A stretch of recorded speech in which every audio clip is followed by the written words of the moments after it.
our guests for honoring, panelists for honoring the invitation. So Max, Rochelle, Candia, and Monica, who Patrick will introduce in a second. It's such an honor to be in your presence, and I know this is going to be a really generative and dynamic conversation. So without much ado, I'll turn it over to my co-organizer and co-chair, Patrick. All right, thank you very much, everyone. So my name is Patrick Kwesi. I'm a fellow with the Department of Methodology, and I'm here to really get this started. So just before I go on, first off, we have Rochelle Burgess. So Rochelle right here, she is an associate professor in global health and the deputy director of UCL's Center for Global Non-Communicable Diseases. She is the founder and director of UCL's Global Network on Mental Health and Child Marriage. She draws on Black feminist scholarship and African knowledge systems to advance liberatory perspectives on global health. And she is committed to equity in knowledge production and service access. And then we also have Professor Monica Marino Figueroa. Really practicing this and I'm still butchering it, so please forgive me. Okay, so Monica is a professor in sociology at the University of Cambridge and a fellow in social sciences at Downing College. Her research addresses experiential and institutional dimensions of race, racism, and anti-racism in Mexico and Latin America more widely. She is the co-founder of Collective Coopera. And then we have Candia here. Candia is a PhD candidate in social policy at the LSE. She is an activist from San Basilio de Palenque. Perfect. Got that one right. Colombia. And she researches the role of Afro-Colombian activists in the design and implementation of cultural policies in Colombia. And Candia happens to be Rochelle's student. So really good. Yeah. And then finally, we have Dr. Maxwell Williams, who is a senior researcher at the Runnymede Trust. And I'm really excited to have him on board because many of us will be talking about more academic stuff, but he, after the PhD, dedicated himself to policy. So this will be really interesting take. Where he conducts quantitative and qualitative research on the experiences of minority ethnic groups in areas ranging from housing and homelessness to cultural industries. So focusing on the use of hip hop aesthetics, Max explored the metaphysics of Blackness, which earned him a PhD in musicology and Africana studies. All right, so without much ado, I give it back to you. Thank you so much for introducing our really dynamic panel. So I'm just going to talk through the sequencing of events in terms of how we're going to structure the discussion. First, we'll start off with a series of general provocations for each of the panelists. And full disclosure, all of the questions have been sent to the panelists in advance to give them an opportunity to reflect on these questions before coming before you. So there'll be general provocations, and then they'll have a general conversation amongst each other. And then I'll turn it over to Patrick to ask very specific provocations related to each of the panelists' specific areas of expertise and research. So that's how we're going to do it. After the conversation amongst the panelists as well as the co-chairs, we'll open it up for Q&A, both from our live audience as well as those who are online. And then afterwards, there will be a reception. Yeah. Okay, so let's start with some of the general provocations. The first is, how do you, panelists, define, understand, or perceive Blackness and its kind of counterpart, anti-Blackness, generally, and or in your own research? Do you find anything unsettling about this term? Why or why not? Let's start with Rochelle. That's possible. I'm wondering why you started with me, and I'm thinking, is it because I'm an alumni? I'm sort of used to the no. Your last name is alphabetized. Yeah. So there's no escaping it. But you are an LSE alum. Yeah. Hopefully, this is a homecoming for you. Keep coming back. In a good way. It's the reason I've said that is because I found it the hardest provocation of them all, because in reality, it is about sort of how I come to it is through living it, right? So to talk about Blackness or anti-Blackness is to ultimately talk about my life as a woman in a Black body and how it is received and engaged with by others. And I think that that has also shaped the way I do research, but that means what it means to me is sort of constantly growing as I grow and change and learn and broaden, I suppose, my engagement with theory, but also praxis in the world. Recently, I've been engaging in reading a lot more in the humanities space. There's some really interesting theorizing and re-theorizing and rescuing of this idea of Blackness that's being done by Saidiya Hartman and by Christina Sharp and her amazing work. And so I wanted to read something, if you'll permit me, just very quickly, from Experiments in Imagining Otherwise by Lola Olufemi, which maybe some people in the room are familiar with. I'm seeing some like happy, deep nods, but there's something so, I think, powerful in the way that she captures things. And so I'll just read this one thing because it sort of encapsulates a little bit about how I perceive it, this idea, this term of Blackness. And please tell me when I'm out of time, because I'm a rambler. No more performance for surveillance, capital, and friends. Whisper only one promise, to remain steadfast in the belief that this cannot be all there is. And what I find so powerful about that particular sentence, which is at the end of one of her pieces in this book, is that for me, it really feels like an encapsulation of an embedded history, or this Christina Sharp's notion of the wake, in the way that sort of how Blackness is connected to this very long history, but that always feels ever present. Sometimes for me, always feels very heavy. And that heaviness, that heaviness I cannot separate from the types of questions I ask in my work. But there is a necessity also for resistance in the way that we do our work around that heaviness, a protectiveness, a need to imagine otherwise. And I waited a very long time to center Blackness in my research. I've been doing like Blackness that is that's close to me. So the work I'll talk about later is around the Windrush scandal and the mental health consequences linked to the Windrush scandal, which affected Jamaican, like Black Caribbean and Black African communities in the UK, Jamaican communities that I feel very connected to as a member of the Jamaican diaspora. Both my parents are Jamaican.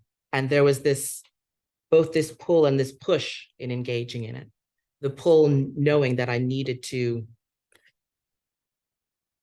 I guess the pull in needing to prevent that space from being a type of research that was going to be extractive, to be in those ways that we know all too well, but also this resistance because of what it means to be that close to research that is about bodies that look like you, that live your histories, that there is a closeness that can be, as I said previously, heavy. And so for me, it's a bit about this necessity to engage, but also a hesitance in thinking about how I engage, how I needed to be prepared. And I think a lot of times people engage in research about marginalized bodies, about Black bodies, without appropriate levels of preparation, not just about what it does to the self if you are you're from the communities that you're engaged with, but more importantly, if it's that dimension of the other, the amount of care that is required to do that kind of work. I think I'll stop there and open it to others, but it is this sort of dialogical relationship, that tension for me. Monica, do you chime in, please? And Yeah. feel free to, buttress what Rochelle Yes. said. Well, thank you very much for the invitation and thank you all for coming. I found this room very odd. But you all can listen, right? Everywhere you are, yeah? Good. Well, it's an interesting question, that of Blackness, because I'm very, I don't know, this might sound weird in an event like this, but I'm very anti-identity positioning in a way. Because for me, what has always been the way I came to study racism was with this outrage in the face of inequality and exclusion. So the question for me is always about racism itself as a form of, mistreatment, organized, legitimized mistreatment. So my approach has been to understand what sustains that and how does that work. And inevitable, you get to anti-Black racism and anti-Blackness as a thing, where the part of the Blackness, you are like, well, whatever they're understanding has a particular meanings different to what the people that are the targets of this, call it hatred, domination,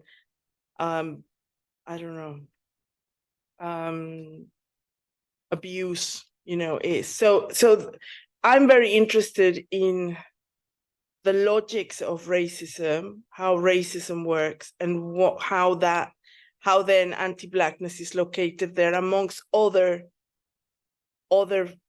forms of racism. Specifically, I've researched anti-Blackness in Mexico. It's something that I added after I studied mestizaje, which is the core racial project in Latin America and in Mexico. And there, for me, anti-Blackness came out as like the arbiter, I call it the arbiter of the national project of mestizaje. That is, it's a project of whitening, which has a direction towards whitening the body. That means that what's at the back, what's behind, is being considered positioned as Black. So that I found that very interesting, how then Blackness is positioned then in that, that point of abjection, of the contrary, the place that nobody want to be nearby, the place nobody want to look like, the thing everybody's running away. And then you have a majority population trying in all means possible to just not be the blackest in the room, the darkest. And that has given, it's very distinct to a place where you're either Black or you're not, So in this Latin American context, where people redefine their position, their skin color with whoever is next to them, it's a constant trying not to be this dark person.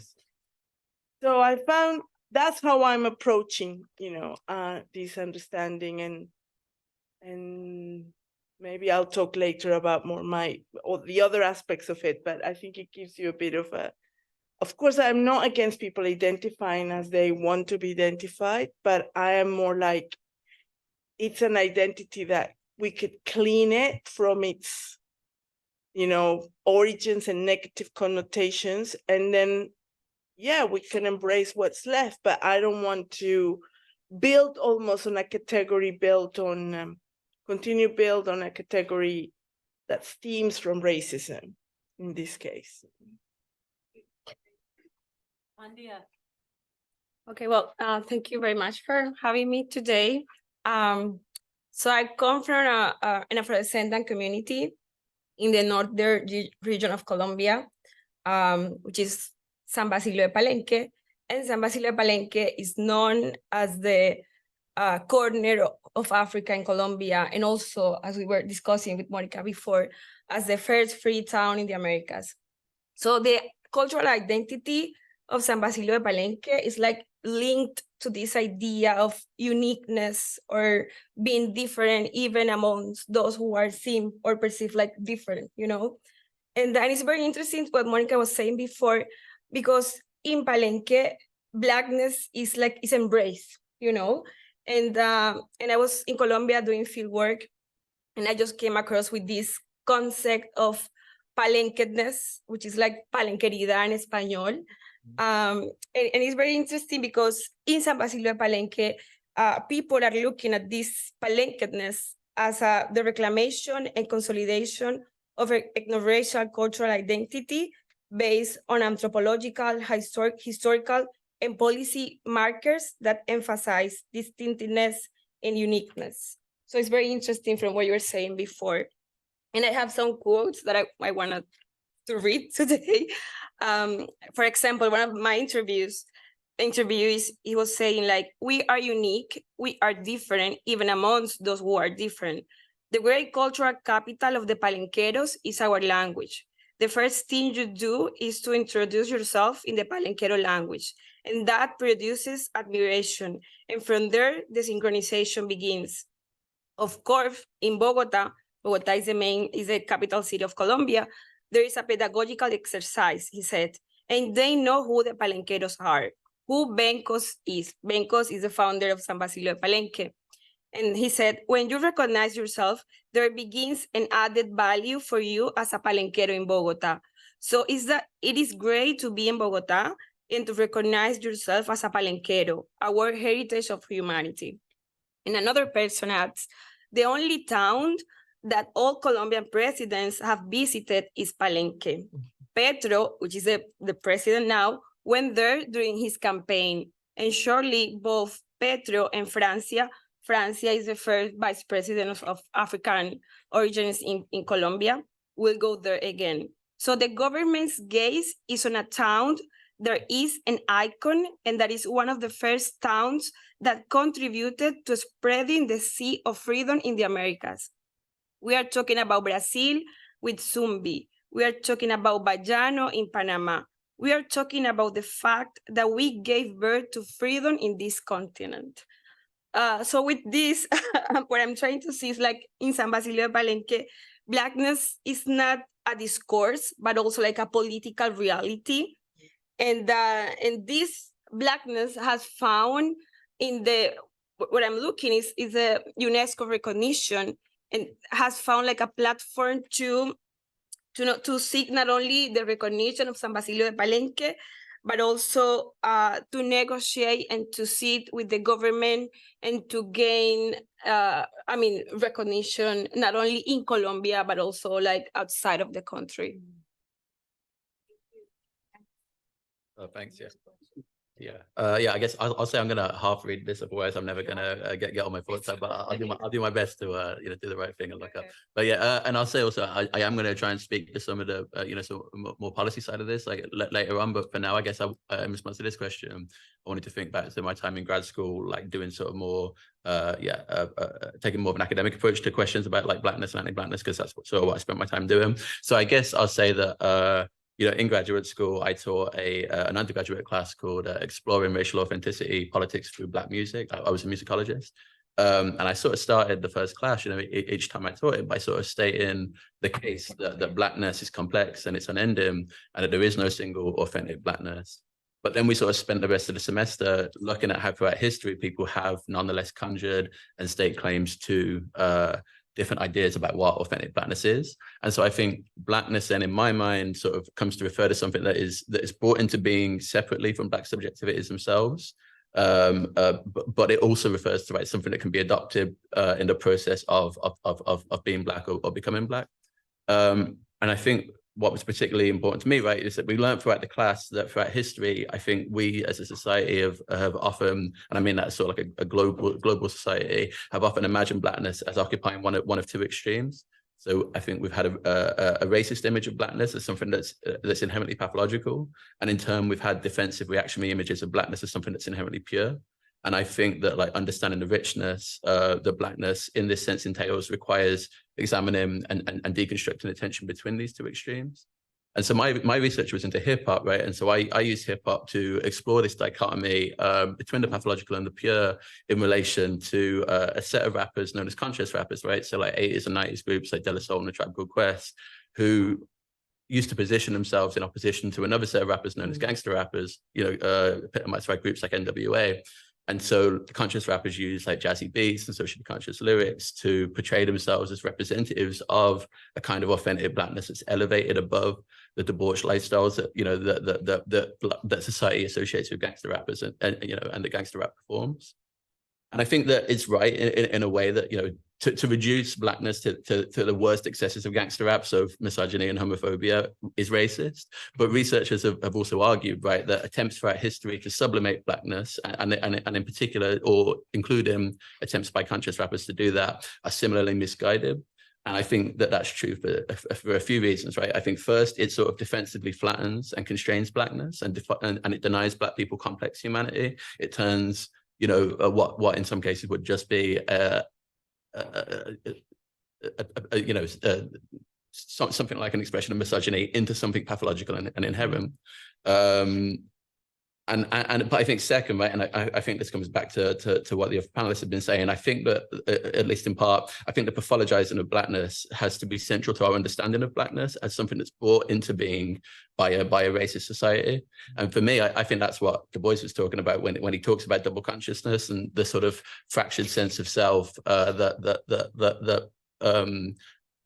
that Black people take on as a sort of seeing themselves simultaneously through their own eyes and through the contemptuous gaze of a racist society. I think that that experience of racism sort of becomes constitutive of Blackness.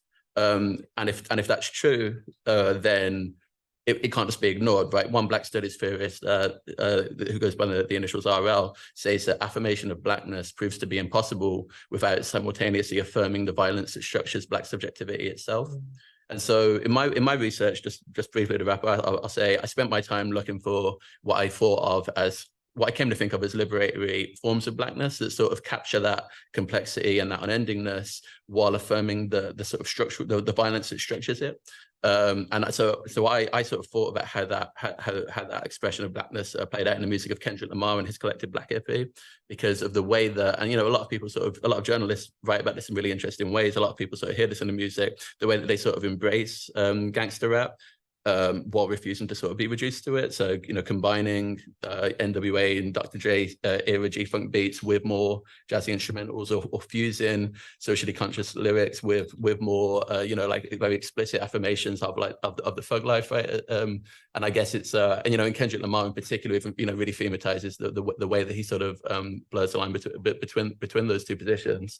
And so I guess, by embracing that sort of structural position that society affords to Blackness, that sort of abject pathological position, while also exceeding it, my view was that artists like Kendrick Lamar got at that more sort of liberatory side of double consciousness, right? So Du Bois sort of goes on to say that, as well as having a sort of fractured sense of self, double consciousness affords the Black subject a privileged second sight with which to navigate structural racism. And I think that it's that sort of exhaustive quality that to me, if you ask me, like, how do I define Blackness, it's that sort of exhaustive quality that I think people like Sergio Hartman point to, Fred Merton point to, which isn't, which is neither pathological nor pure, but sort of everything in between, and everything in sort of excess of them.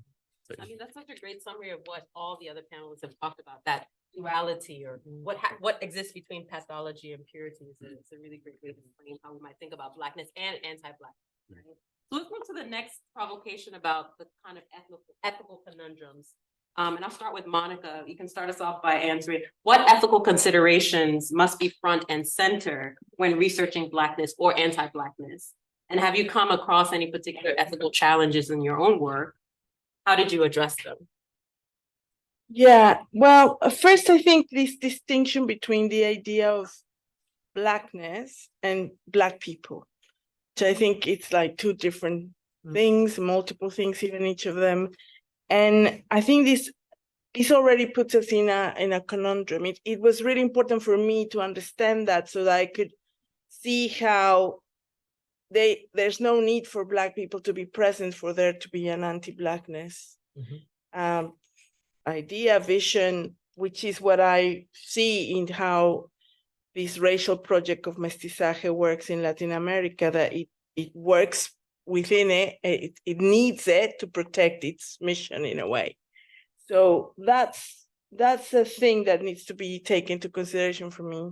The other is, of course, the assumption of this linkage between the Black body and Blackness. As you know, I remember when I first arrived in the UK and I was at Goldsmiths, I did my master's there and PhD. And then one person in the library just approached me and said, oh, can you listen to this song and tell me as a Black woman what you think of it? And I was like, I don't know. What do you mean? Like, and someone else asked me, like, what kind of Black are you? You know, like from what kind of country context, like what? And I guess because I didn't know how to do my hair, I didn't have I don't know if I wasn't readable in a particular way. I don't even know, you know, still 20 something years later. So I was like, well, this is interesting. And particularly in the context that I'm coming from, where people are just not quite ready to even identify as Black. You know, it just in 2020 was the first time since 1810 that a question about Black identity was asked in the national census. So for that needed to be a big campaign for people to kind of say, be brave, you can do this, get your grandmother out of the closet, assume you are Black, it's okay, you know, and that was, you know, that's interesting. So what does that mean for the assumption that you see a Black person and that Black person that you think you see is going to assume that, you know, that they are Black and they have a particular sense of Blackness, or they're going to be going, you know, with, so that requires that we take the imperialism in a way of the US gaze on Blackness needs to be questioned sometimes, that not all the experiences of Blackness in the world go through that lens.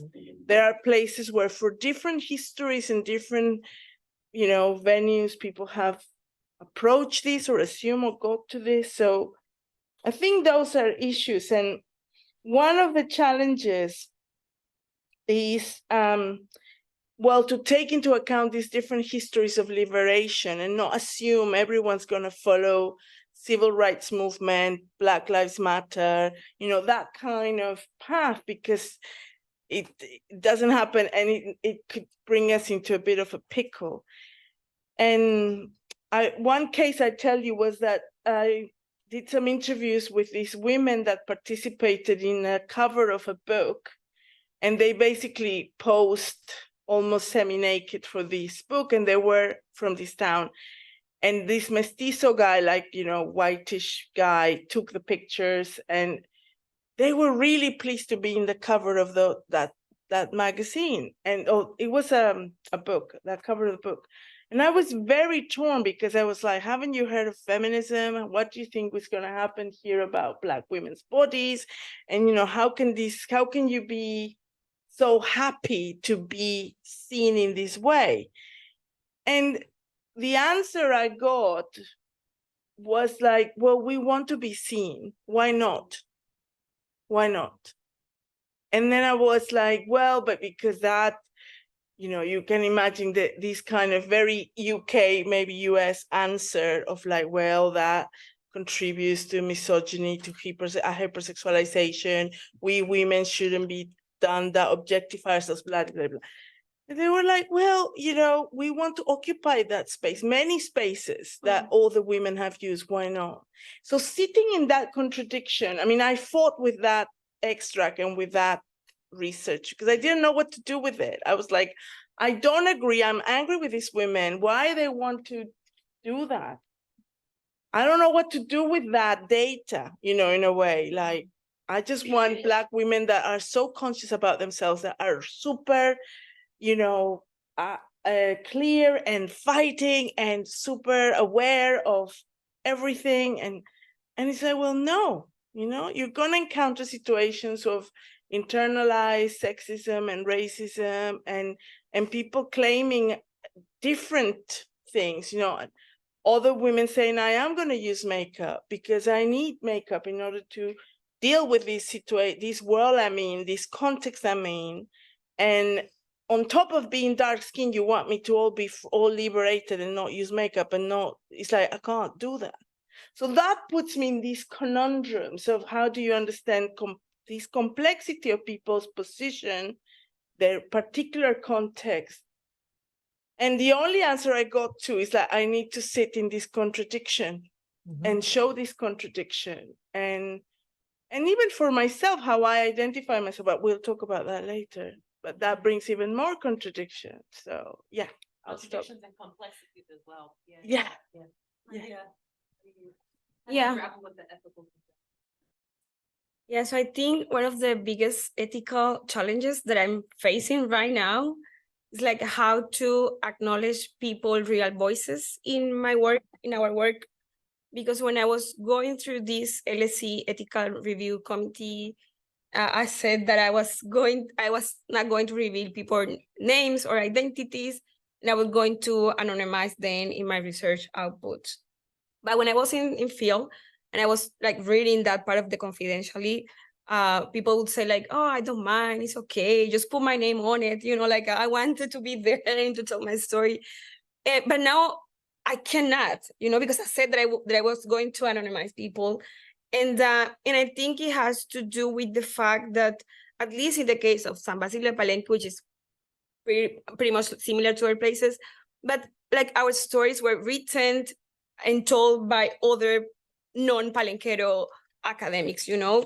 So we were just like a source of information. We were just be there like the informant, you know, but we sometimes people, they didn't know what was written about Palenque because we never had access to the papers or to the files of to whatever they were like publishing, you know, about San Basilio de Palenque. So this is something that is not sitting well with me right now because I don't feel like anonymizing people, you know, like I wanted to then to be, when they read my work, that they can see themselves in what I'm going to write, you know? So for me, that's like the biggest ethical challenge that I'm facing like right now. Yeah. I mean, that's not what I was going to say, but I feel like it's such an important thing. I just want to kind of continue with that because there is this tension between the ethics of the world, the real world that people live in and live through, and the ethics of the academy, which is about something entirely different, right? Legal, procedural, all these types of things. And I think that what you're saying connects to a little bit about what I think about in ethics. So if you think about, everybody is familiar with the way that health historically has dealt with Black bodies, right? So that bears no repeating. But that is the field that I grew up in, was educated in, sort of came to be in, I suppose, in sort of the health studies, psychological health studies. And it's sort of riddled with assumptions. It's riddled with a very narrow view of ethics that is not necessarily about transformation in people's lives or how research can contribute or connect to transformation.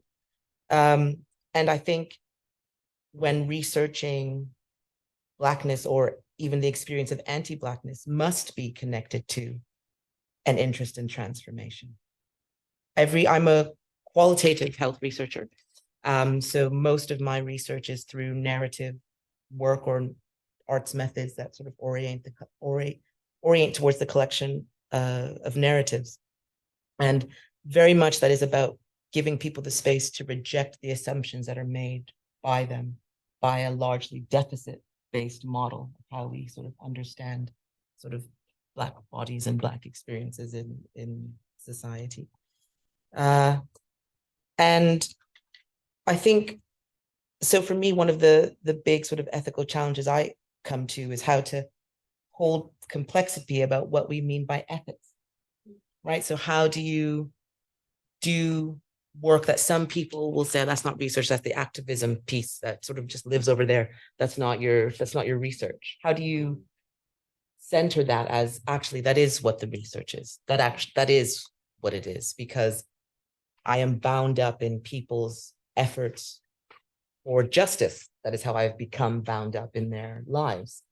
And it would be unethical for me to deny that, to minimize that, to silence their desires to be centered or to be named that to me feels like a bigger ethical problem than the other sets of ethical problems that we're sort of trained to think about. And so I mean, I don't know if that's necessarily the answer to the question, but that's really sort of what I feel that I grapple with. So how I address them, I'm still learning, but also it's something that is coming with time, which is mostly a comfort in rejecting the systems that I have been trained in. So, and I think that comes with time and with also proximity to stability. I often wonder what my work will look like when I'm a full professor. Because I sort of feel like with time, as I move closer to that illusory space of protection, that my work becomes more and more radical of the boundaries that have been put on it, on the questions that I'm supposed to ask, of the ways I'm supposed to ask them, of who is owning that process. And so I guess the way that I address it is I guess a lot like Monica, is I try to hold on to complexity as much as possible. And I think I'll talk about it in the next one around, well, maybe the last, I can't remember which provocation, but I've become really interested in this idea of which anthropologists talk a lot about in the last sort of decade, holding and sitting with refusal, which is what Monica's like. And how do you let refusal guide you and shape and change the way your work looks? I write a lot of amendments, by the way, to ethics. So, yeah. Sitting with your people, I love that. Now, this next provocation, I feel like each of you has tackled in some way, shape, or form. So this is just an opportunity to elaborate on what you've already shared with the audience. So the next question is, in what ways has your positionality shaped the research questions that you have pursued vis-a-vis Blackness or anti-Blackness and your particular methodological approaches? So let's start with Candia. Okay, so I think in my case, it has influenced a lot because, I mean, this research was born out of my curiosity, but also out of the discomfort that I was feeling because my community has been like through so many changes for the past 20 years. Mm-hmm. So I think there is a connection between me as Candia, you know, but also as a part of the Palenquero community. And that is also very interesting in my case, and it's the fact that I mean, I'm from Palenque, but I wasn't born in San Basilio de Palenque, and I have lived like my whole life in Cartagena. Cartagena is like 45 minutes away from Palenque, you know, but I didn't study with any other person from San Basilio de Palenque, not even no high school, university. I mean, it was just me being the only Black person in the room for most of the cases. So being back in San Basilio de Palenque for the past 6 months, it allowed me to see San Basilio de Palenque with like fresh eyes, you know, and to get to see myself in this community that I have like a foot in and out, you know. So for me, it was like very interesting to see myself to see Palenque in this new light, to be able to experience like Palenque in a very in a normal day, because I mean, my grandmother, she live in Palenque, I have cousins, I have like family there, and I go to Palenque like very often, but never like, I have never had the time to like to talk to people, to be in San Basilio de Palenque in a random day. So for me, I think it's very important because I'm getting to see San Basilio de Palenque and Palenqueros in a different light, not only from my position as Palenquera. And I think that's very important for the work that I've been doing, because it's also allowed me to kind of like mitigate my bias, because I did interview my father, friends, and relatives, but also I had the chance to talk to people that I didn't know before that. And I think that helped me in my like trying to mitigate my bias kind of. And yeah, and I also try to interview people from different like organizations, background, ages, kind of to like triangulate my data and verify the things that they were telling to me. Yeah, I think for me, the positionality question is I think it sort of relates to that, and it also relates to, I think, to what Monica was saying in response to the first prompt. So like, you know, I'm mixed race. My granddad's from St. Kitts, and I grew up sort of been taught that I was mixed race, and been taught to sort of been proud of being part Black. I sort of, you know, I read books like Du Bois, you know, as a child, and that was sort of my experience. And then, you know, as I got older, and I guess it's just slightly different, you know, I sort of came to realize that people don't read me as mixed, usually not, at least not white and Black, you know, Caribbean mixed. You know, people read me as different ways depending on where I am in the world, and, you know, etc. And over time, you know, I think fairly early on that tension between my understanding of myself and my understanding of how the rest of the world, you know, sort of sees me, or, you know, the people that I interact with see me, sort of gave rise to, you know, for me, some poignant questions about how to define and to understand race and Blackness in particular.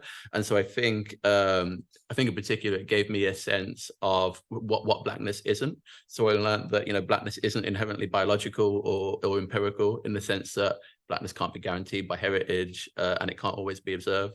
But likewise, and I think, again, this comes back to what Monica was saying, right? Blackness isn't just the product of construction or self-identification, right? Because however much I felt, at least in part Black growing up, that doesn't change how I move through the world, right?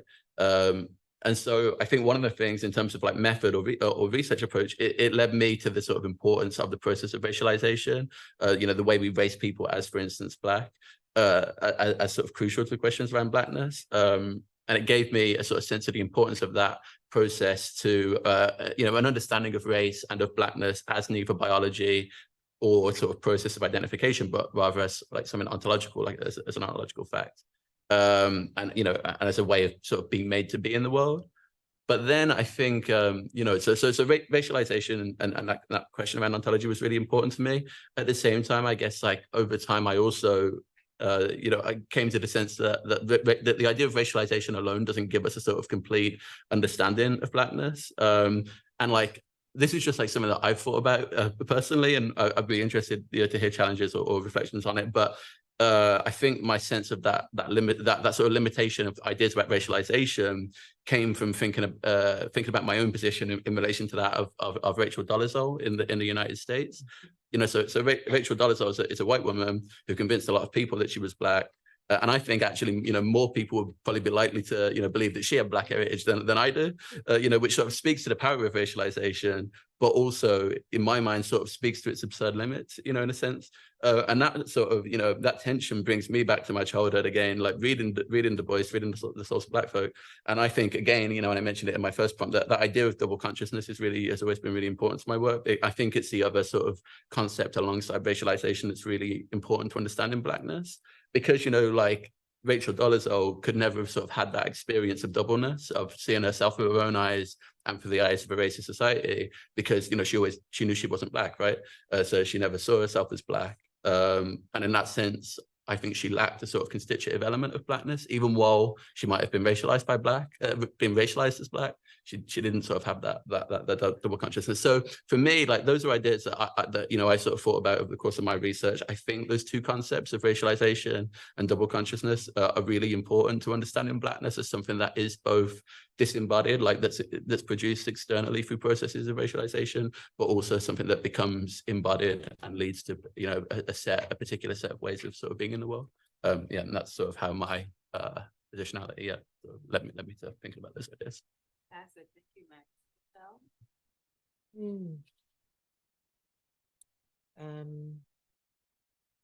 I just sort of am very deep in thought about what Max has just said, mostly because every time you say the phrase double consciousness, I think triple consciousness.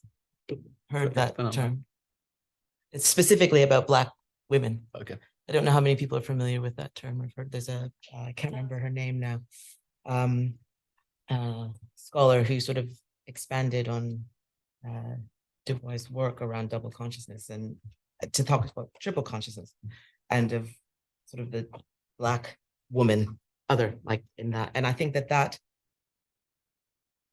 is also sort of how I sort of come to my work. And then the other thing I was thinking about is that I am also mixed race. but people don't know that to look at me. And yeah, I won't say too much more about that because this is being recorded and I don't know how much my mother would forgive me. But I think there's something really important about those like multiple layers of like being seen and sort of living through others, bless you, others' layers of interpretation of who you are and what you should be and how you should be seen. And so because of living through that triple consciousness, my work very much centers, I guess, methods that feel like they emancipate people's ability to speak on their own behalf. And that's it's a tense positionality to hold within the health sciences because of the power of quantitative methods that often move us away from complexity, are interested in finding like a singular root cause. And then, that type of work, that methodological work.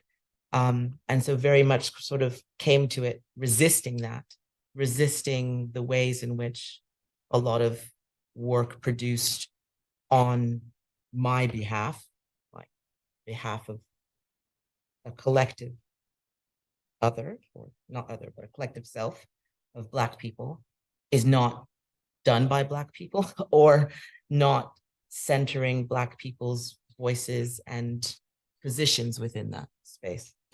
And so those are very much my methodological approaches, but they are inseparable from me having to live through those multiplicities. And you can continue to add them, like when you ask people what community they belong to, there is never a singular community, like it's communities. And the more you build that complexity, the harder it, I suppose, becomes to acknowledge that you can have a simplistic approach. And so I try to stay with that. I guess a big theme is staying with it, either refusal or desire or collective aim or, justice aims.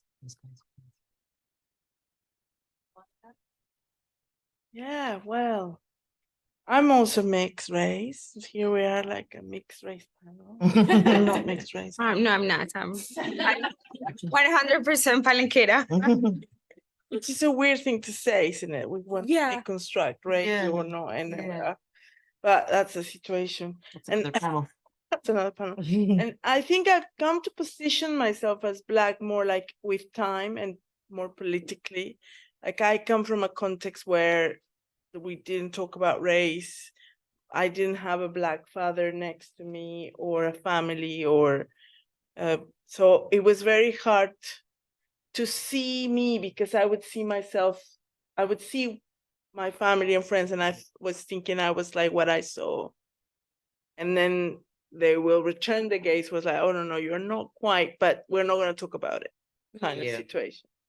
So that meant that I had to sort of, when I came here to the UK, one of the first encounters, I remember at Goldsmiths, there was a group of Black students going to a Black conference or a Black students meeting, remember in Southampton, who knows? And I went with this, and it was the first time I was in a room with more than, I don't know, 3 Black people. So it was a lot of Black people, and I was like, I mean, that's the extent. It's just to get your sense of the extent that I had no idea and never had been around Black people. So I was trying to explain to this girl that I was mixed, and that in Mexico, people call themselves mestizos, and that really I didn't, I was a bit, I don't know who I am kind of thing. And she just pulled my hand and she said, look, you're Black. Just don't get confused. And I was like, oh, I'm still confused.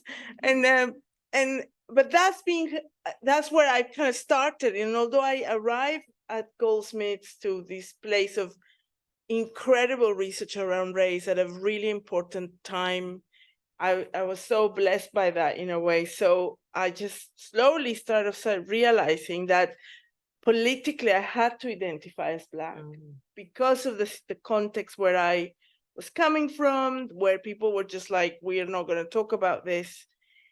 And also because here I kind of needed to put myself somewhere and also understand and organize my experience. At the same time, I'm saying this, that I'm quite critical about it. So I'm not saying I'm Black because I want to celebrate being Black. And I think that's my next challenge. That's where I want to go.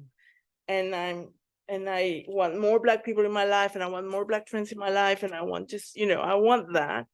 But I am in that road, it's a process. And I think it's not, for some people, it's such a given. And for some of us, it's a struggle. It's something that we can't take it for granted. I remember reading, Lorgia's book. It's called Community as Rebellion. Yeah. And she starts by saying, like, she learned to be Black with all these sort of, she not learned to be Black. She talked about her hair and how she had all these aunties and moms helping her do her hair. And that's where she didn't want her hair to be sort of tied or not. And that's like the rebel in her, And I was like thinking, wow, it's great that it was written, because what is that experience like, to have a mother and an auntie and cousins that know about hair and talk to you about hair and do your hair? I have no idea what that means. And I really think, how do you build when you don't have that community? And that's the kind of experience I come. And more, I see, of course, that it's very difficult, as you started to mention, to be seen as just Black. Of course, it's like, I am a Black woman, I'm a fat Black woman, I'm a flat Black lesbian woman. And all of those things have a very important, sort of meaning together. And they make my experience quite challenging, in the sense of the way I see myself, the way others treat me, the way others listen to me. And at the same time, I'm very conscious of these contradictions. I'm sitting and I say, I cannot just keep repeating, oh, poor me, look, I'm fat, Black woman, lesbian, migrant, like, oh my God, my life is so bad. But I'm a professor at Cambridge. I got a job, I got a house, I got internet, I got passport. I mean, come on, Monica, chill. So I'm like, yeah, I have a responsibility in the midst of it. So I think seeing that is so easy. I remember I used to say for myself, thank goodness I'm middle class. And I was like, what am I doing? Why do I say that as a consolation prize for saying, okay, I'm Black and I'm fat, but I can pay my drink or something? What does that mean? And it's almost like that constant questioning of, I can't be using one oppression to sort of comfort the other oppression. And I wonder how much of that work we all need to kind of do, like, oh, well, at least I'm thin, imagine, no?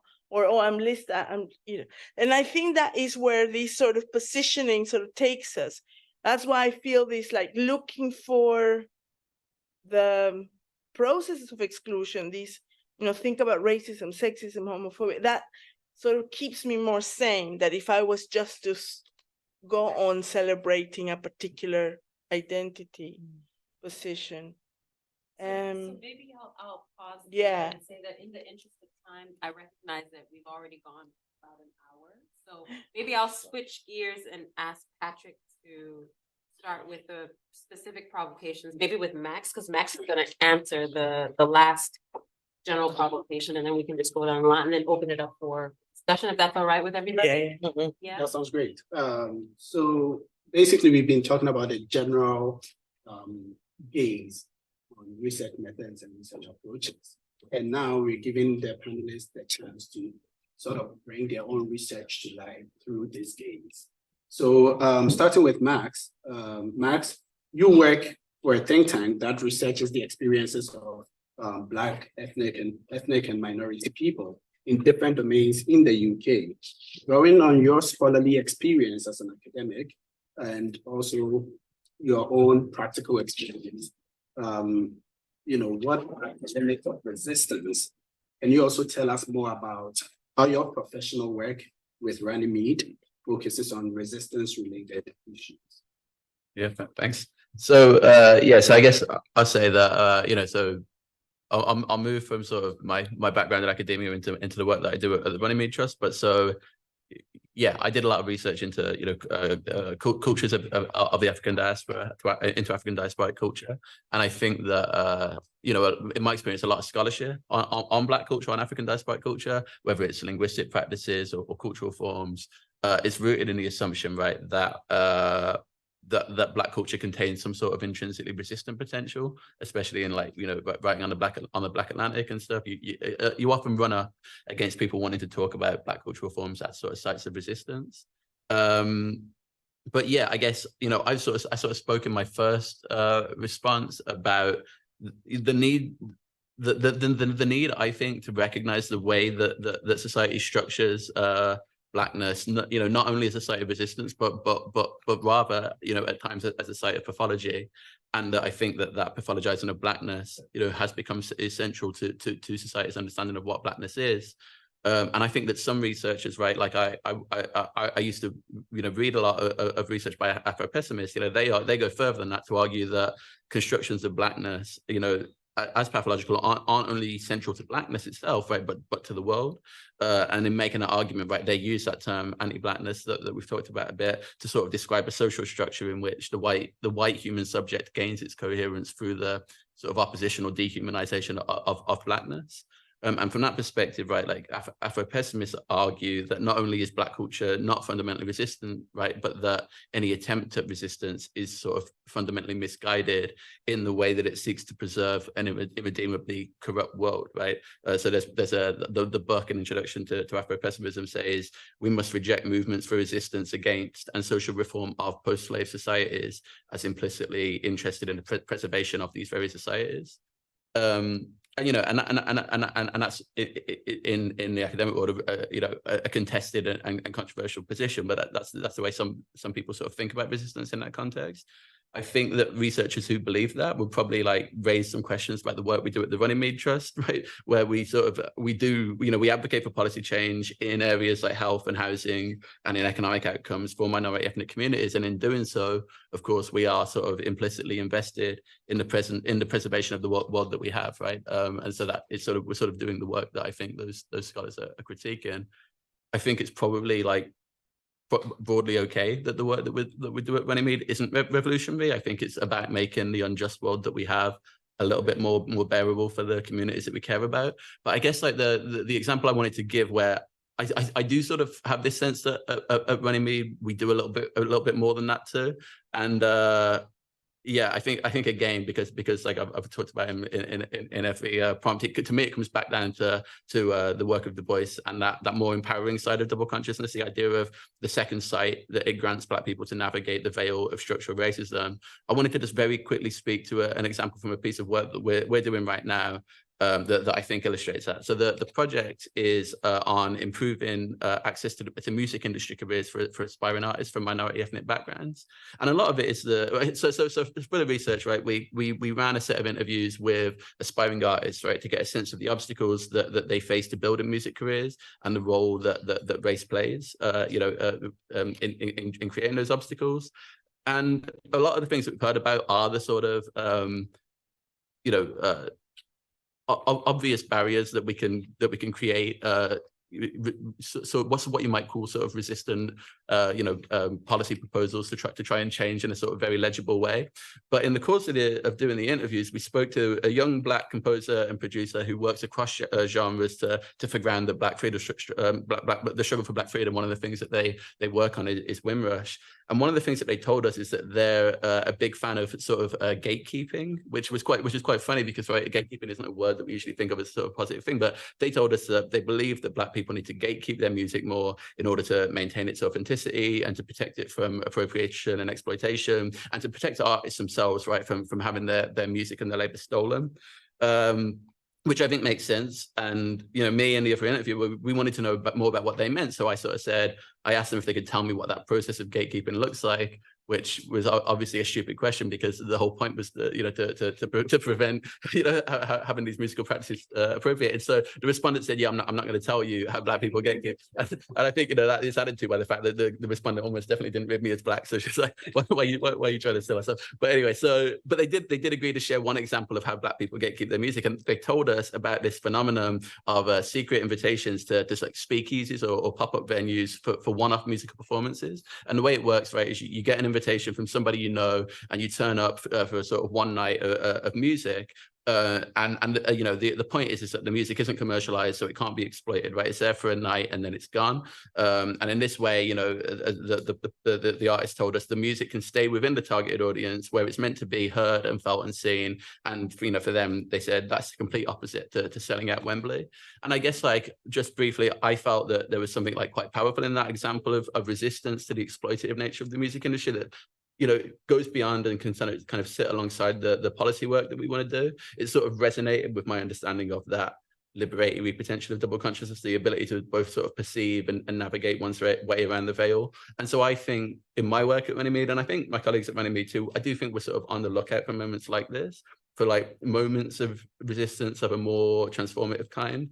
And yeah, I guess my sense is that they might be able to help us reach beyond our attempts to make the world just like more bearable, and rather help us move towards some sort of more transformative, image of Black life in an anti-Black society. So, yeah. All right, thank you very much for that. When you mentioned the decision not to tell you the strategies for gatekeeping, I wonder why they said that, and could that be through a research gaze looking at you differently? 100%. That is one of the things we can explore. Get to the Q&A. Yeah. But let me quickly move to Monica. Monica, how does racism, and anti-racism manifest in Mexico? And in what ways have you linked academia and activism to raise awareness of racial logics and racism in Mexico? Before you start, Monica, I'm just going to ask, just in the interest of time, if we could have our responses be very succinct so that we can open it up for Q&A. Yeah, I think so. I'm gonna not answer the first part of the question because that's like 3 hours. Just to explain how racism works in Mexico. But I'll just say that I've been really committed to working on linking activism and academia. And with other colleagues, we created this organization called Coopera, Collective for the Elimination of Racism. And there, what we've been doing for the last 10 years is kind of trying out as experimentally, really how to open up this conversation, how to introduce publics that are not aware, how to bring people in a place where really the conversation is totally shut down, where now there's a bit of a boom and people are talking a bit more about it, but I think it's been a really, slow process. And it's been very interesting to try out different methodologies, to take people almost to sit in that uncomfortable place of really dealing with what racism does in your life and what does that happen, and then how they can affect change. So thinking about developing anti-racist agendas and what is an agenda and how could you do that. So yeah, we're very interested in that. Just academic knowledge but not in the impact ref kind of way, but in the really connecting and communicating. I'm very interested in how do we communicate our research? How do we make it accessible? Sociology is really boring most of the time. It's really, really, really boring. I think academia overall. So how do we make our text accessible, interesting, engaging with narratives? Of course, the Black women's tradition of writing there is kind of telling us already an example. But yeah, like we need to experiment in many levels and stop talking just between academics. Yeah. All right, thank you very much. Candia, I noticed that many of the things we're going to ask you here have already been covered, but if you could simply bring us back to some of the things, summarize some of the things you've already about, would appreciate it. So you've just returned from multi-sided fieldwork in Colombia. To what extent did your identity open up or foreclose access to your interlocutors in San Basilio de Palenque I'm getting better. Yes. How did you navigate barriers and opportunities to access? Yeah. And what might be the implications of your level of access for data quality in your writing? Yes, I think it opened up like a lot of like many doors, and I think it has to do with the fact that I am in a place of privilege, you know, and it was kind of like exotic, you know, to talk to this person that she's from Palenque, but she lives in London and she's studying his PhD in in LSE. It's like they wanted to see what was my history, what was behind me. So I think that allowed me to talk to people that otherwise they wouldn't be available for like a random people. So I got to talk with government officials, with different scholars. I mean, not only from my region, but also from other places in Colombia. And I remember this person that I was interviewing. He was part of the committee that nominated San Basilio de Palenque to the UNESCO. And the first thing he asked me was like, what did you study? What is your background? Whether I was living in Cartagena or in Palenque, you know? And then he said like, you know, yeah, it's like your colleagues, they are known for being like shallow people, like shallow people. And I was like, I mean, how this, you know, the whole time I was talking to him, he was just trying to minimize me, you know, and the things that I was saying. And I was like, in my mind, I was like, this is speaking more than him than about my colleagues, you know, the fact that the way he's referring to the people that he doesn't know. So for me, that was like very interesting to see how people, they will just like start thinking things about you just because of the way you look, the way you talk, or what they're expecting you to be. And how this has impacted my data quality. I think overall people were like super supportive and they were like keen to talk. And I think that I built like enough rapport with them so they can speak their minds. And this go like super well and super good or super worst. Was this case with this person. But also like I kept like a journal, and I was like writing down my feelings, emotions, like breakthroughs.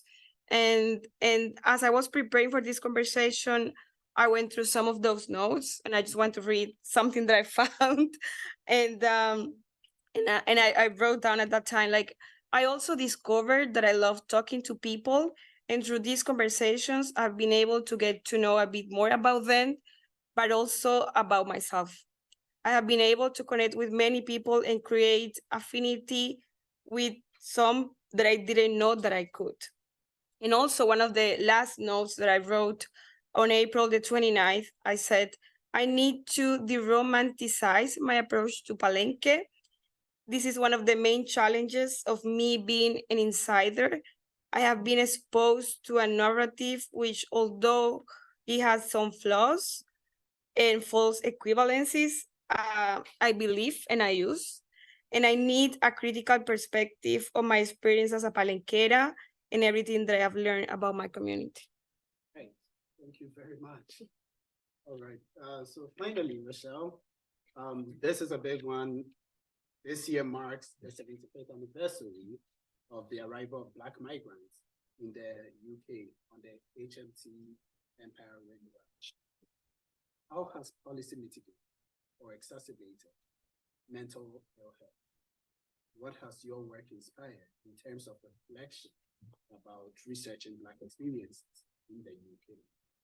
I have 3 minutes, so that's totally possible. I guess I will say two things. Being Black in the UK taught me what it was to be Black. I'm Canadian.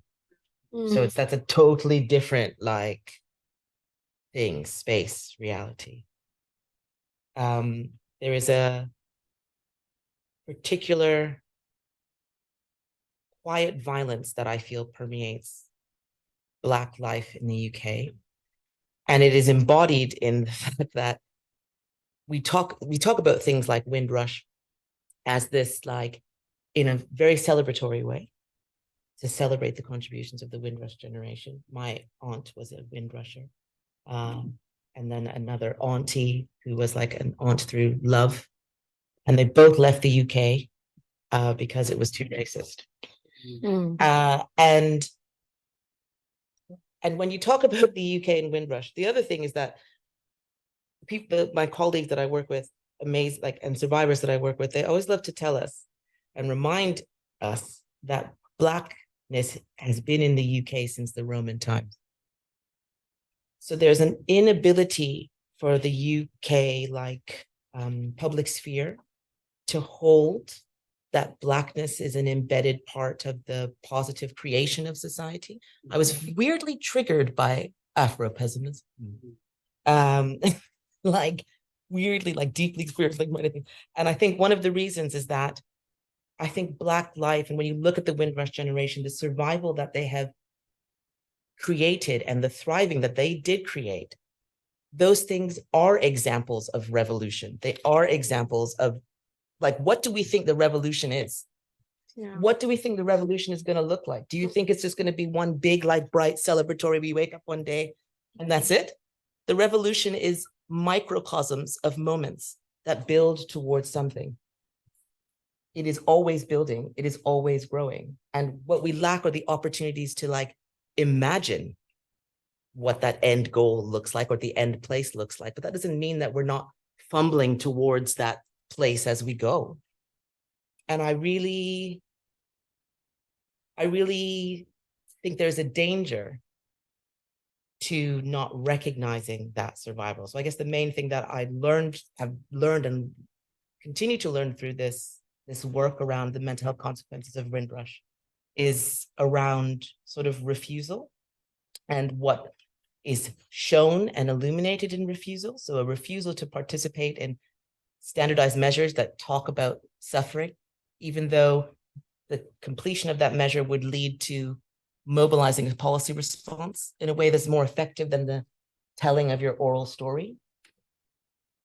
And there is still a very valid refusal to do that among sort of our research collectives, our communities, and the demand for just action and accepting that actually, if we're going to sort of move anywhere towards liberation or justice, then it is also realizing that we can do the work right now. We don't have to continue the work of collecting evidence of, like, proving that Black people, Black bodies, marginalized bodies suffer. To what end, to what purpose? That's how you know that marginalized bodies still don't own a knowledge production space. Because if they did, we wouldn't be doing these studies over and over and over and over and over and over and over again. There's no shortage of evidence to tell us that structural violence kills people, that like horrible immigration policies will make people sick. What we lack is the ability to recognize the Black experience as valid in whatever form.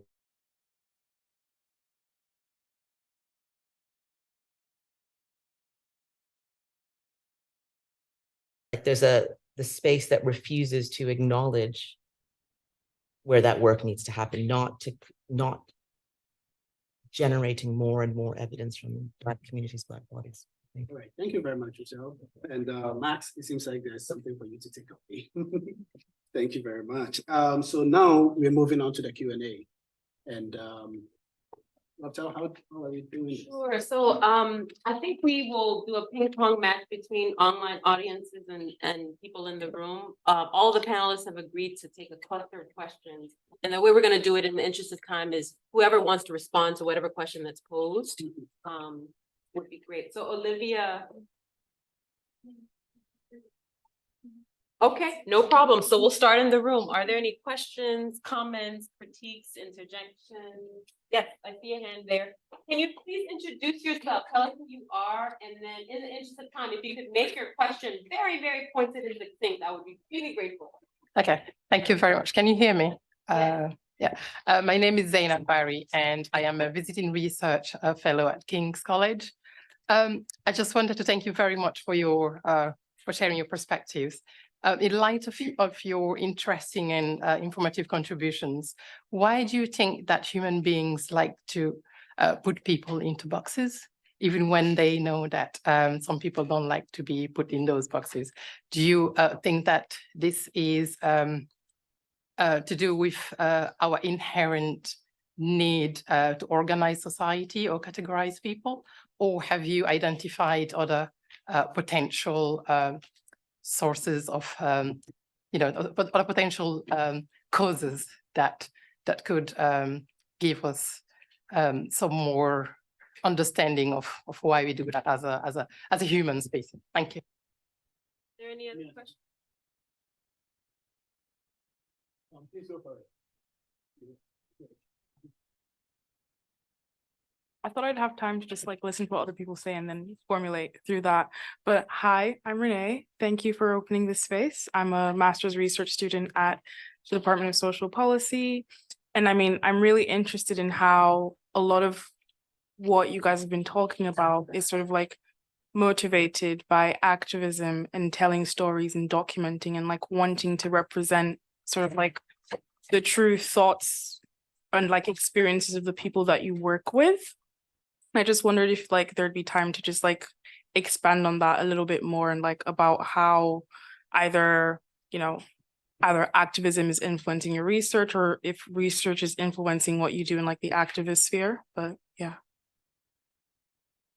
Are there any other questions? Okay, so let's take let's take one more and then we'll do another round.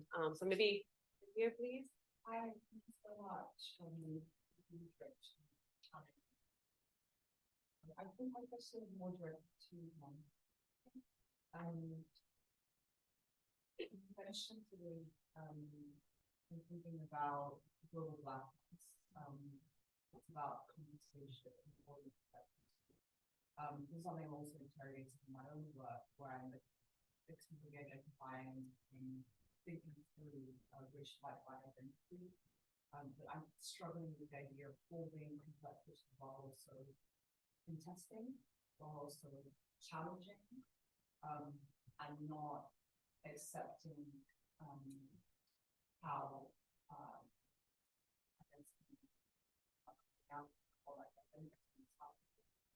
ratify how and all that you can be person, but how we can also think about maybe not accepting this quote underneath those in front of it. I don't know if that makes any sense, but yeah, I think it's been said.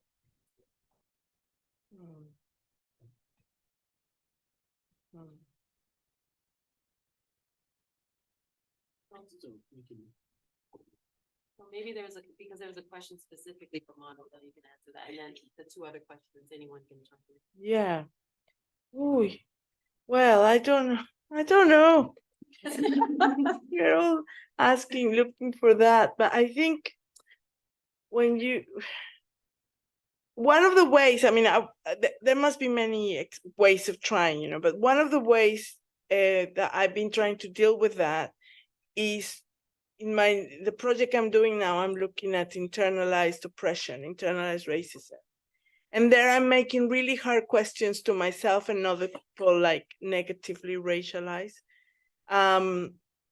about the ways in which we contribute and participate and seem to be comfortable or unaware of how, or we suffer. I mean, it's complex, but our situations, our different situations. And that's been very humbling experience, because I've been trying to ask from my own personal experiences, but also from my interviewees and different, how do I think about the people who don't necessarily want to go on march on a manifestation, or the people who don't care at all about, feminism or Black studies or anything like it, and the ways in which we sort of promote oppression, and maybe, I don't know what's I want to soften it, but sometimes it's really blunt, and I think that is helping me to find another perspective on this, And just thinking that holding complexity means also, I'm repeating myself, just sitting in that contradiction, and that means exploring that contradiction, just mentioning it. And I think one of the things we want to do sometimes is to resolve it. We want to resolve the conflict, and we want to offer a clear narrative of, if you take this out, then it will be sorted. Or and I think already exposing that contradiction in a way that can be read by others, that you can explain it to others, it's already such a big intervention. And I think we need to kind of go to those places that are really uncomfortable within Black and Indigenous communities. I'm always hesitant, like, oh, if I do this, my white people take it to, attack us, it might be, but we need to also do our own work. We can't just be defending. And I really like what you said. It's like, we need to be moving our radical imagination. We need to stop doing the work of survival. Yeah. Because we need to do the revolution for ourselves. So we can't just be like, just thinking on the day-to-day. And that is what racism does to us, to be here. So just to hold the contradiction of all the things, the ways in we are contributing to the situation, is the one thing we can actually take on. If we can talk about structural racism and structural inequalities, but this thing of like our own kind of participation is a difficult word, but I mean, our own world, our own space, that's something we can tackle. And I feel very hopeful of that. Don't know if that's. Anyone to take the other two questions? I'll take the one about activism, because I think it links a lot to what you're saying about how we can hold complexity and sort of hold and just create a space actually to allow that discomfort to exist. I think it's really important for us to increase the visibility of activism in research, activism in the academy. And I think that the more we do research that brings up these complexities, that brings up these tensions, the more that we can, the more that calls us to it. Well, the necessity of dialogue, of actually having a safe space for people to, like, you need a safe space to sit with the complexity of all that it is, of the multitudes that people who have experienced oppression hold, the ways in which survival has been navigated that might also be harmful or might be holding that. When you're encountering that in research, like, that someone's been living that, right? So like there needs to be a certain type of like humanity and kindness that we give to, I guess, that we give to our participants. I wish there were better words for this. I know. Like, so, but that we give to the people that we are going on this journey with. Like, if you think of research as a journey instead, I think that, we can find spaces and create spaces in the academy to do that kind of work. And there are examples of it, I think, increasingly, of how we can do that and what that would look like. I think PhD students make the best sort of activist spaces. You have space to like think and dream and be critical, and you have yet to be broken by the boredom of the academy and its systems. So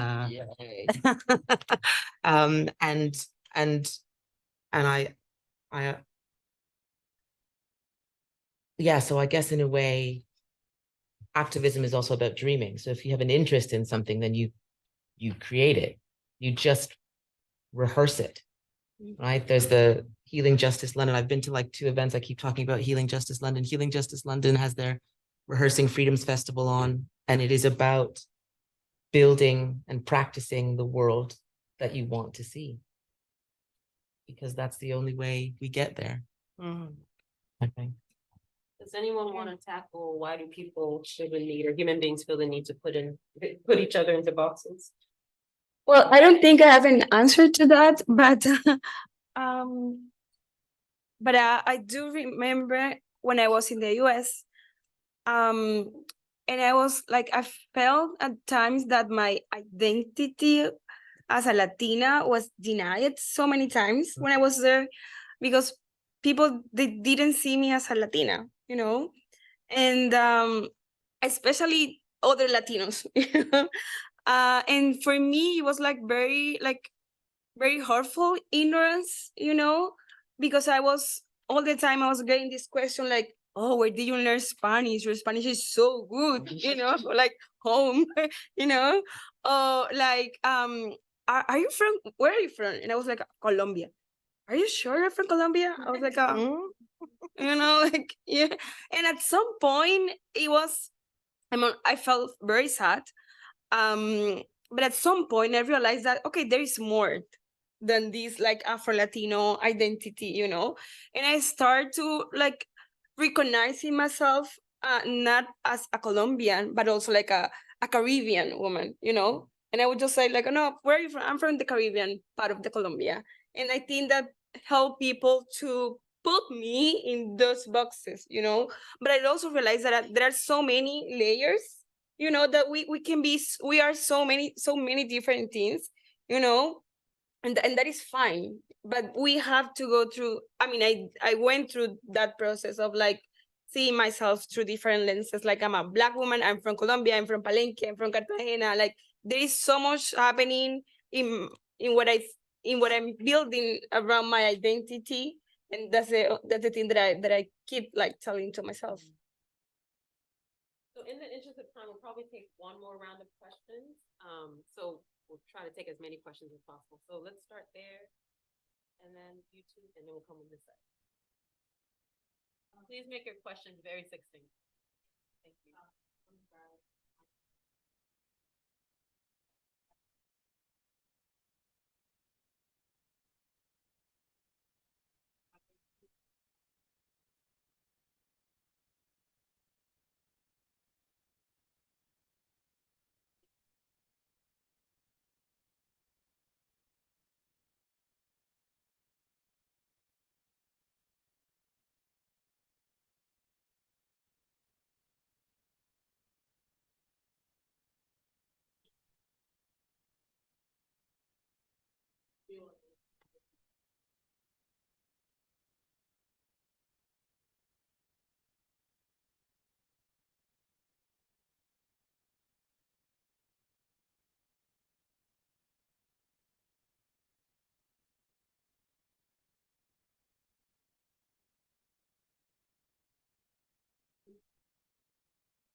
We'll go to you, and then you, and then you, and then we really do have to close it off. 1, 2, 3. Great. So my name is Dee, and I'm from LSE. My question is basically really around the fact that we've been discussing Blackness and anti-Blackness, and to a certain extent, whiteness as Blackness and anti-Blackness. But I wonder what Blackness looks like when it's supposed against another race, such as Asian, and what that should.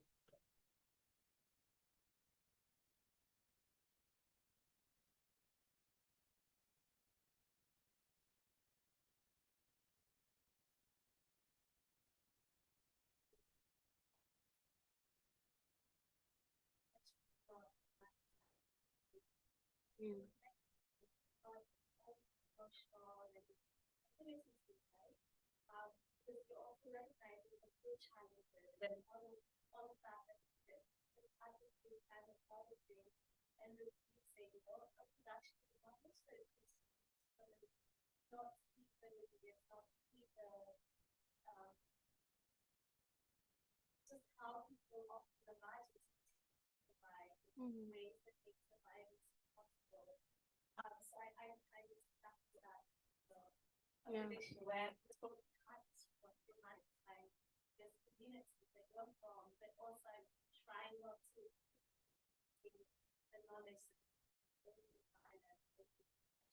Mhm. Yeah.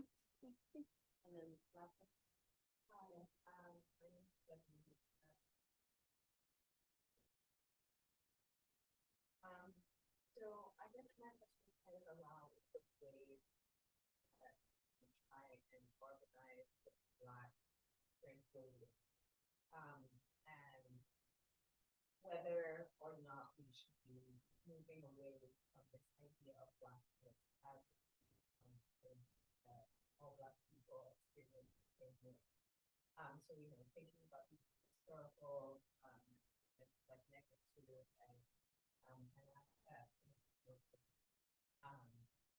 Like, how should we be thinking about? I think I struggle with this a lot because a lot of the work that I'm doing about communication, and people who are in their community not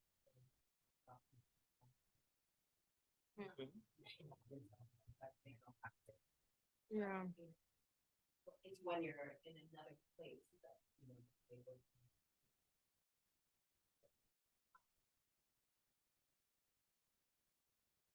I think what we might do is just go down the row and there were some specific questions to specific panelists, if you could answer those, but any of the questions that have been proposed are pretty much fair game. And if you could please keep your answers very succinct, that would be incredibly appreciated. So maybe we start with Max and then we end with Oh, me at the end, no? yes, you start with Max and then we'll end with one. Okay. Those were all, I think, really good questions and hard questions to answer. I guess like I'm happy to like try and share some ideas. I think your question about, I think you asked something about like how can we think of Blackness as an orienting force rather than whiteness. I think like one of the things that has struck me as something that I've read is you know, in thinking about this idea of affirming the violence of anti-Blackness while also working through it. I think Fred Moten and Stefano Harney in the Undercommons, I think they have this line about how Blackness can be something that's available to anybody willing to relinquish claims on the world or something like that.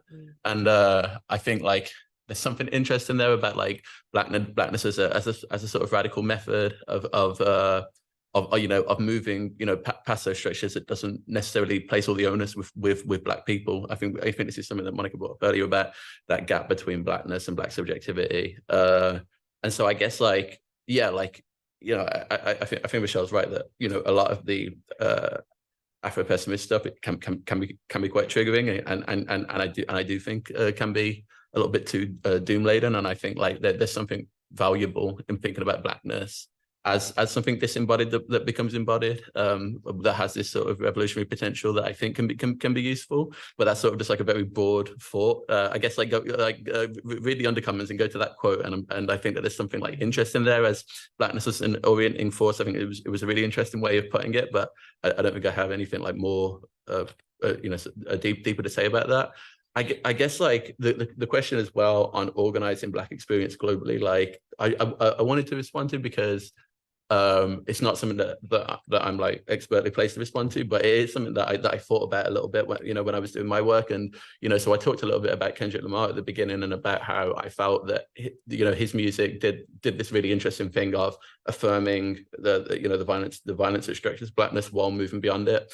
And like, I think that like Black culture actually like has really, I think that African diasporic cultures have really interesting parallels in the ways that they do that. So I wrote a little bit about like Mali and Kora music. There's a scholar called Ryan Skinner who sort of theorizes Kora music as, you know, parts of the music as again, performing that violence while at other times, improvising their ways out of it. And then there's another woman, Louise Menkes, writes about it in South Africa and Goma dance music, the way that it's staged around this idea of the warrior, and the way that they have these moments of overwhelming violence and then sort of finesse their ways out of them through dance. So I guess like my response to that is that I actually, as a musicologist, think that like culture can be a really interesting way of organizing these theories. And I guess then finally, I would just say, there was a question, I think it links to this, there was a question just about how do we sit in complexity, and making that the case, so making these quite complex ideas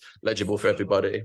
And I think like just, to carry on that sort of point about music, I think that oftentimes like it's really important to make these things concrete, like not just to help others understand, but to make sure that we're not just getting carried away with theory, which can be really easy to do. So to like make sure that we understand. And so again, like for me, I think like that's the value of things like the humanities and studying music. Like they often don't feel like real methods, but doing musical analysis or literary analysis, I think can be really valuable for that, for like grounding theory in something and making these global comparisons. But yeah, obviously these things need to be situated in specific contexts and not just sort of flattened. But yeah, those are some thoughts that I have while people are asking questions. I will only say one thing about this thing about the complexity, and sitting in complexity without complex language, because it touches to this idea of the arts, and when you say like, oh, music isn't real methods. This is how much we've internalized these like horrible narratives of the academy. Of course it's real method. You got a PhD in it, mate. That is real methods. There's a necessity to rescue the languages of the body and the soul that I think permeate across lots of different diasporic communities. The ways in which I've become really interested in videos of dance. And looking at the similarities of how dance has moved across the diaspora. Like, why can I dance salsa in Cali? Yeah. Why? Because in Jamaica, like, like I never learned to dance salsa, but I can. Nobody taught me. It's somehow inside my body. I think there are these things about the arts that sort of create platforms to think about how we are connected as peoples. And also how we then can talk about those connections and that complexity throughout without using overly heavy language that we have been taught to use, I think, in the academy. You get into the academy and the first thing they say is, you got to learn how to write. And then you spend the next sort of 5 years after you leave the academy learning to unwrite, because otherwise you're not going to be able to talk to anybody but yourself. And then you do that by discipline. Every discipline has a slightly different way of writing. Every journal has a different, we are set up in systems to not be able to listen to each other. The performativity of our systems is that it keeps us apart, right? So sitting in complexity without using complex language is remembering about how you talk to the people you love, I think. I wrote my book so my dad could read it, and I took too long. He didn't get to read it, but that was my thing. And I think we have to resist that in the academy as much as possible. Okay, yeah, so I think my work is motivated by this need to like account for our voices, because we have been like a footnote, in much of the work that has been written on San Basilio de Palenque. And the contribution that I hope to make is to put Palenque in the way that me and some people are expected to be seen, and I think that's important, to center this Black subjectivity, in all the discourses in the academia. And I remember this young man from San Basilio de Palenque, and he approached to me and he said to me, "Oh, you are the one who wrote that thesis on tourism in San Basilio de Palenque." And it felt super good. I was like, oh my God, yes, Like people in my community, they are curious, they wanted to learn, they're keen to do like more research, so there is something good that I'm doing, and also that gets me back to where you were mentioned before, like who is my audience, who I wanted to reach with my work. And I think in my case is my community, so.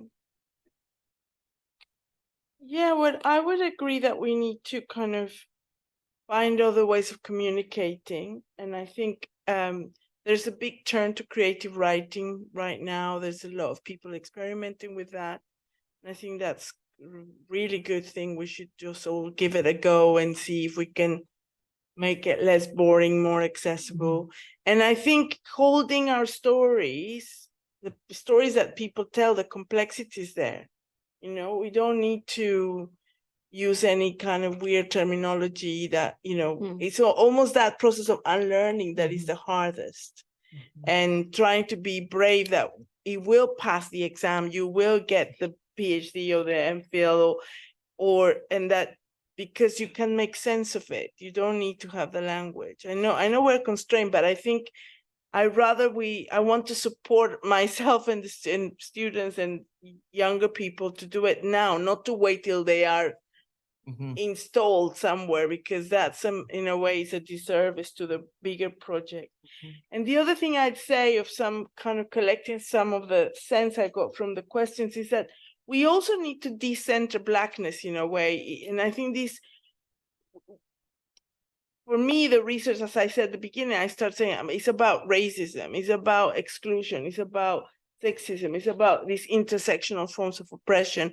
I'm almost more and more moving from anti-racism to anti-oppression. Although I hate the anti, I'm trying to find other ways of thinking about radical imagination for change in many ways. But I feel like we need to be talking about indigenous peoples.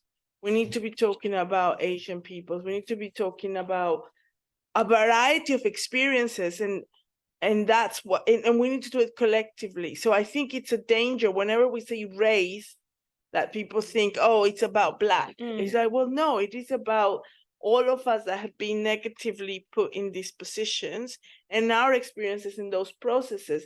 At the end, is a disservice to all humanity, really. Like a challenge to that dehumanizing process is what we want to raise with our stories. And I think that maybe instead of saying we're academics, we have to say we are writers, we're communicators, we're storytellers, and move away from that constraints of academia. Although we are in these very elite institutions, that's what they do. We need to also embrace that and actually use it to our advantage. Yes. We have such a privileged spaces from where to speak that people might give us a bit more scope because they say, oh, well, they're there in LSE or in Cambridge. Well, maybe, we need to listen for 3 more seconds. Well, let's use those 3 more seconds.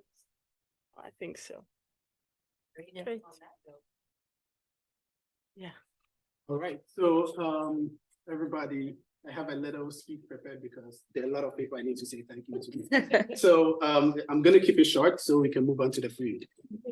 So ladies and gentlemen, esteemed panelists, distinguished organizers, and our cherished audience, as we draw the curtains on this enlightening and thought-provoking discussion around Blackness and research, I stand before you as your co-chair with immense gratitude and profound admiration for the collective wisdom and insights that have graced this room today. First, a heartfelt thank you to our esteemed panelists.